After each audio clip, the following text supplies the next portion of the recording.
Did you make a New Year's resolution to work out more? Well, you're in luck because tonight we're working out your taste buds. Stay tuned. Simple whiskey, Cyncere. Here to keep it 100. What's the ABV? Keep it simple. Simple whiskey. And be sweeter.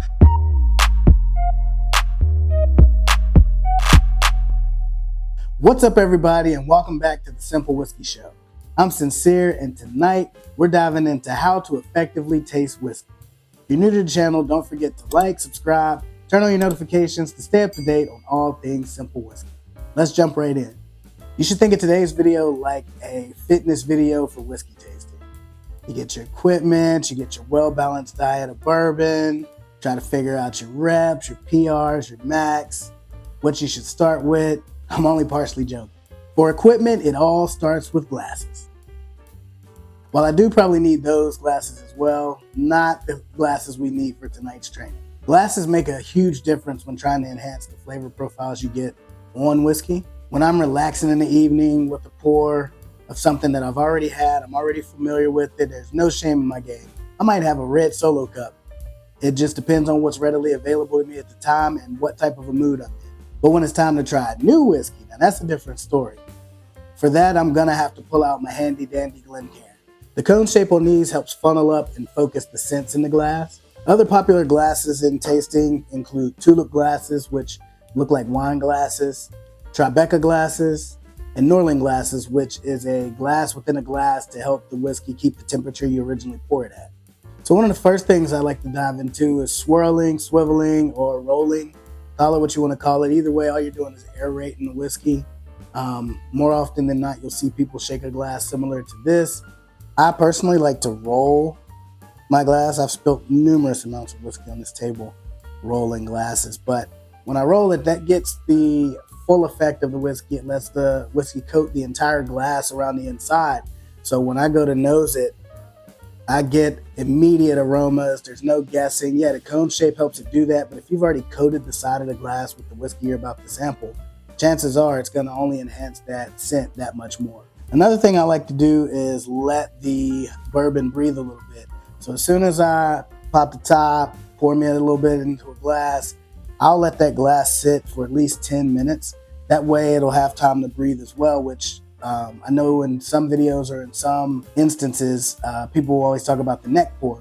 A lot of the times that neck pour just hasn't had the chance to breathe because it is a little more condensed within the bottle, and it's pretty much been airtight in a seal with the cork locking it into place. So letting your whiskey breathe at least 10 to 15 minutes is always good. And the other rule of thumb is if a whiskey, say a 15-year, I'll let it sit no less than 15 minutes when I pour the first sip of that. And if I know I'm going to have more than one sip, I'll just leave the bottle open. Let me know in the comments down below if you let your whiskey sit or do you just usually pour straight in, take your first sip.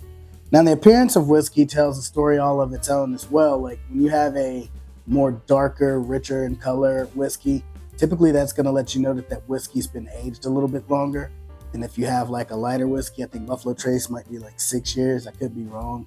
This has a very light, very amber color to it. But behind me, where you probably can't see it, the Knob Creek 18 should be a lot darker than this. I'll put an example in the B-roll footage. Another thing you can use to help you identify the viscosity of it would be the legs. When you swivel, you get a little bit of a slow drizzle, and they call it the legs of the whiskey that can tell you sometimes if it's a little bit more viscous or a little bit thicker. And usually, the higher the proof, the lower, longer legs you're going to get on it to show you that, okay, it's really sticking to the glass. It's usually a lot more syrupy and things of that nature. So when we dive into the nosing of whiskey, which nosing is probably the least proper verb. You're not really nosing it, like if you were nudging the glass with your nose maybe. But anyway, smelling or sniffing the whiskey has its own little sensory training that goes along with it, because more often than not, your sense of smell is going to be a lot stronger than your sense of taste.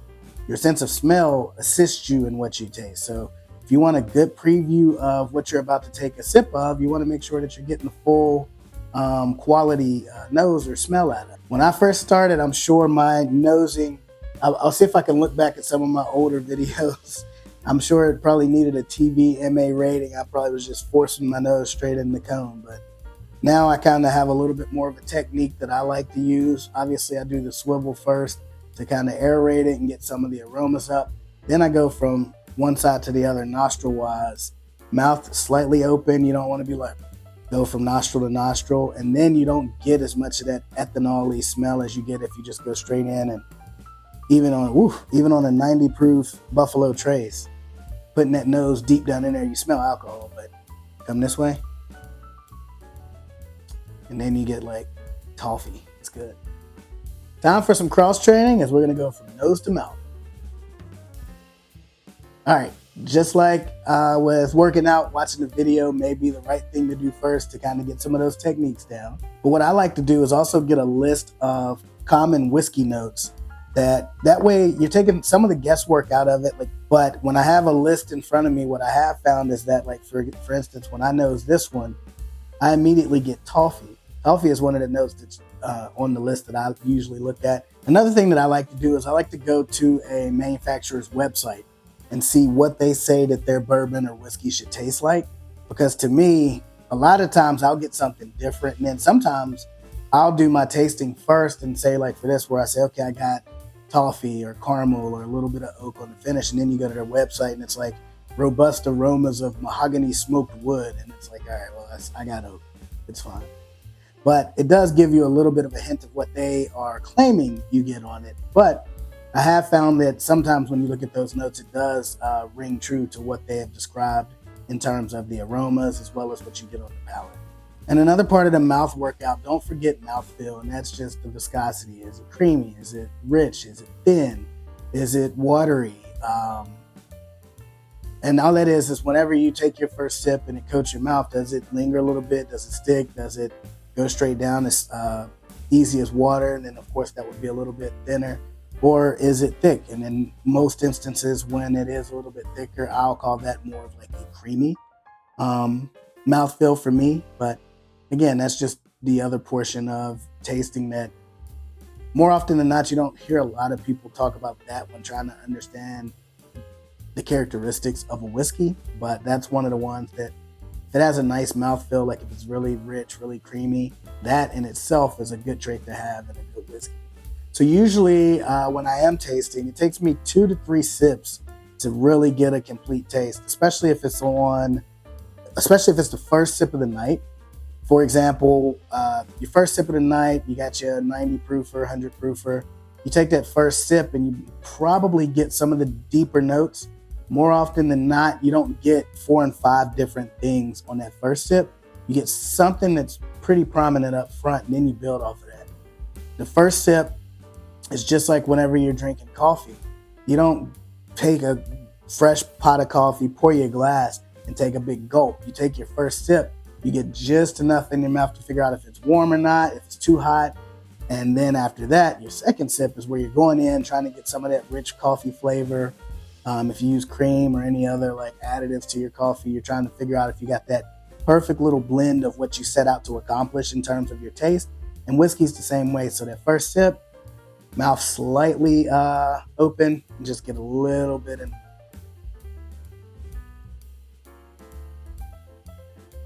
So first sip of the night, I do get a little bit more of that oak than I would traditionally get if this were my second, maybe third sip of the evening. But I now know that this isn't like 140 proof. Like if this was a blind, I'd be pleased with getting this as one of my first samples in a blind tasting, because it does not go through the roof hot, not a whole lot of heat to it. All I got was a smidge of oak with primary caramel flavor to it. So then if I go in for a second sip,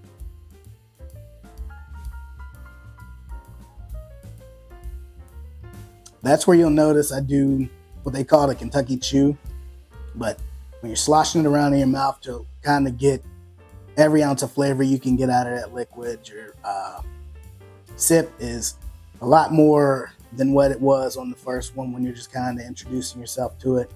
And then in that second go around, I get a little bit more vanilla, Some of that toffee I got on the nose comes through, but the primary two notes I get is caramel, and then that hint of oak died down a whole lot. I get more caramel.